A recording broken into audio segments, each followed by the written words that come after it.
आप सब जानते हैं कि मैं फिक्शन राइटर हूँ और कहानियाँ लिखता हूँ, लेकिन उर्दू शायरी और कविताओं का बहुत गहरा पाठक रहा हूँ शुरू से। तो कुछ ख्याल हमेशा ऐसे आते रहे जो थोड़े लिरिकल होते थे, अपने होने में वो थोड़े से पोएटिक होते थे।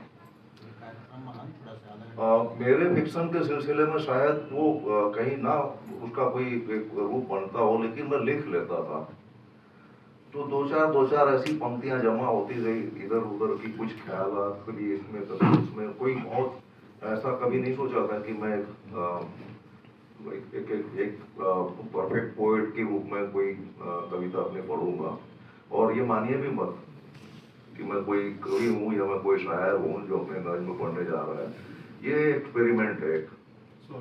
और जब राजकुमार ने मुझसे कहा था कि तुमको पढ़ना है, तो मैंने सोचा था घरेलू गोष्ठी होगी। ये सब तो मालूम नहीं था, लेकिन अब यही सोच लो कि सब हमारे घर का मामला है। ठीक है, तो मैं सुनाता हूँ। तो इस नज्म का उन्वान है, मैं गाता रहूंगा। पहले मैं जो गीत गाता था उसमें बांकपन था, लहक थी और उसकी धुन में मौज थी। अब मैं अपनी लय से उन ख्यालों में भटक जाता हूं जो मुझे चैन से जीने नहीं देते। पहले मेरी लय मुझ पर तारी होने वाले खौफजदा और रंजीदा ख्यालों को सहला कर अपने आगोश में ले लेती थी। अब उस लय पर यह खौफनाक तस्वुर तारी है कि इल्म और फन की असमत को लूटा जा रहा है। ये मंजर देखकर मेरी लय का दम घुटा जा रहा है। ये घुटन दिन ब दिन बढ़ती जा रही है। सरगम की नाजुक नसें भी टूटती जा रही है। क्या लय का जारी रहना सांस के जारी रहने जितना जरूरी नहीं है?